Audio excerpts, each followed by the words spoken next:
Good morning. This is Bobby Dupre with the Bobby Dupre Show, presented to you each Thursday morning at 7 a.m. And it replays in its entirety at 3 p.m. on Sundays. And of course, 24/7, you can watch it on the computer, your internet service. And more of you are letting us know that you are watching it. And a lot of the times, people we meet, we take a picture, we talk about them, where we met them and how we met them, and the good things we learn about them and the area they're from. That's how they have to watch the program. So the internet service is wonderful in the sense that no matter where we are, there aren't many people that don't have a computer today at home, or at least have an ability to get to one very easily at their children's home or something like that, or a lot of them or they watch it on their phone, or they watch it on their tablet. That's correct. iPad. All kind of ways to watch it on the internet, and more people are using the libraries today for computers. For computers, most libraries have a number of computers available for the public use, and they're really taking advantage of it. And that brings us up to talking about the town of Port Barre is planning a library, and it's going to be for the public.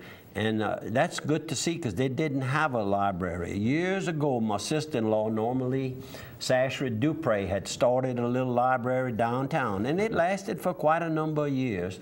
But things just kind of ran out. The city will actually be the sponsor of this, and it could be named the John R. Dupre Memorial Library, is what I understand from some of the people that are working on it. He was involved in education there, from being an ag teacher all the way up to being the principal to being a superintendent. That's correct. So certainly like that idea, and I think they're looking to Cody and I for a donation. Come on. I understand Cornelius and Rayburn, Bernie and Corny are going to make a nice sizable donation and try to get this thing started while the fire is hot, you know. John died, June 22nd, same day that Attaway Darbone, same date of the month that Attaway died on. So it'd be kind of easy for me to remember all those particular times. I talked to Sandra Mistrick just prior to going on the air, and married to Buster. To Buster, and I said, please wish Buster a nice day. And she says, you know, Buster remembers your birthday every year. I said, really? I said, is it on the same day?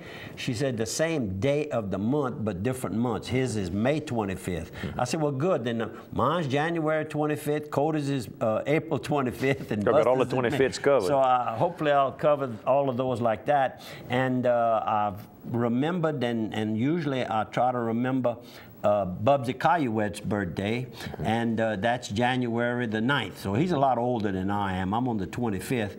And of course, my little cousin, Gus Dupre, he says I'm his old cousin because he was born 3 days later than me. So that's what the record showed. It could have been all the same day back in Plaisance. That'd have been close enough. It was close enough. Anyhow, we've got a lot of nice things to talk about. One of the things I want to mention to you that I've not seen anywhere, and they used to make a big commotion about it, was the changing of the times. The daylight savings time is going to expire Sunday during the morning, and when you wake up, you've got to change your clock. Change your clock, and you fall back an hour. And in the spring, you spring forward an hour, and in the fall, you fall back an hour. It's kind of easy to remember that way.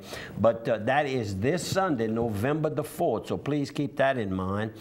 And how about Happy All Saints Day today? Because we're the first of the month. That's correct. And so those of you out there, I know the masses are all at all the churches, a holy day of obligation. I know St. Landry's got their 12:05 Mass and their 5:30 p.m. Mass, and I know all the other churches have got their masses as well. And go out to the graveyard, put some flowers out as well. Ginger just called me, and that's her little job every year. She changes the flowers over at Mom and Daddy's in the mausoleum at St. Landry Catholic Church cemetery there. And she said that she's got it and she's going to be putting it up today, which is Wednesday. So it'll be up for tomorrow. And she's going to pick me up. I asked her to pick me up 2 small flowers to put at Mama and Papa's, the Artigos, Eugene and Bertha Artigo, their 2 graves over at Cedar Hill Cemetery, and were beautiful. It's you just feel good walking through that cemetery. It's just beautiful. The trees, you can see where the storms have done damage, but there's enough of them that stay up and bend, and maybe a few of the branches break, but the base of the tree is still there. How about this? We want to remind everybody, I know a lot of y'all watched the Rotary auction last night. They went on for about 4 hours and bought all kind of items. If you need to pick up your item today or later this week, you can go by Ashley Furniture over on Cresswell Lane in Opelousas, and they've got all the items there. Just go by, give them your name, and tell them what you're looking for, and they'll help you out. And you were talking earlier about the things that the Rotary helps in this auction. The library here in Opelousas and the Friends of the Library won.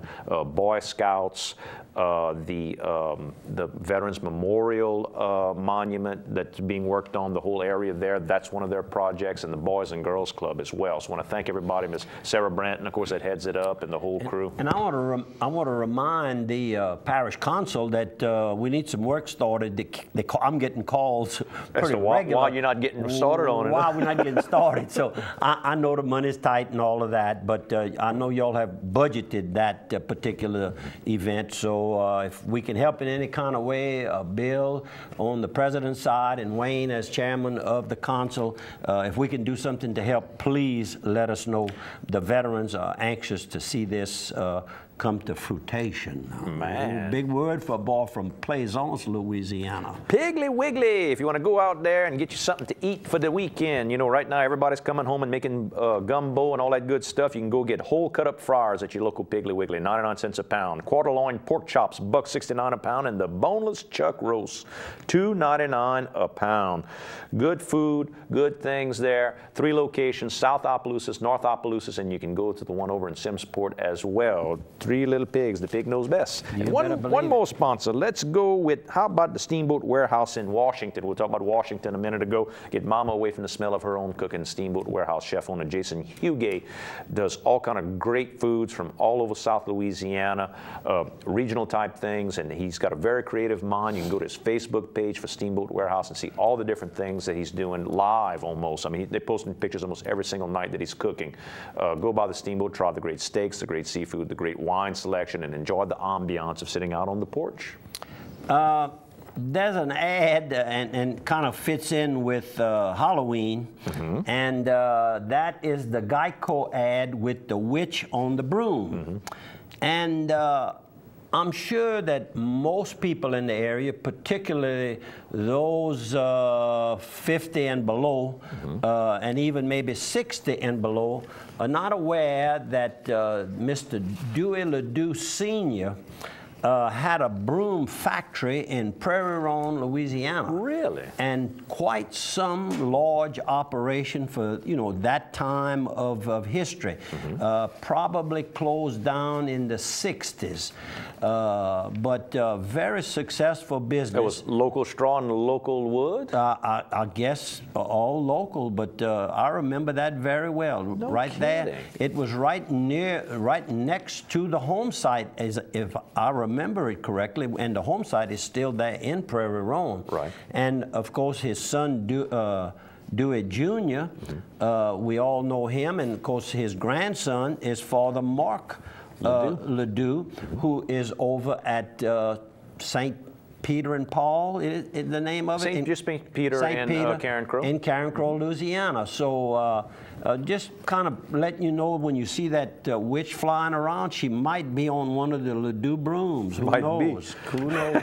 How about this? We got the Christmas parade will be coming up December 13th. That's a little ways away on a Thursday, but if you want to get your floats in, you want to call the Opelousas Museum to get registered, 948-2589, and they're going to light up the Vieux Village on December the 7th from 5 p.m. to 8:30 p.m. with music and Santa and everything. So mark your calendar if you're trying to buy your float. You better believe it. And yeah, I had that Geico ad I wanted to from last week, but it fits in very good because today is Halloween Day. It is Halloween Day, that's right. You got to go trick-or-treating today. You better believe it. The other thing going on with Christmas here in town is you can buy that Jim Bowie oak. We had shown the Jim Bowie oak Christmas ornament that the Main Street group is selling this year. Really neat ornament for $15. You can get 2 for $28. Go to Sebastian Jewelry, Sebastian Dupre Fine Jewelry here in Opelousas, or Java Square, or Farfalina's, or the Tourist Information Center. They can help you. How you like that? Okay, on the death side, of course, we have a person that well known, of course, here locally, and I'm speaking of Mr. Hadley Castillo. But throughout Acadiana, he was known by most people. They've either seen him in person, or they've seen him on television, or they've attended a festival somewhere in the area. They might have attended one of his classes that he taught. He taught youngsters how to the fiddle, how to play the fiddle, and he taught adults how to play the fiddle. They wanted to improve and find out where they could learn more about it. And of course, he actually taught lessons at his home for quite a number of years. And you have a picture there.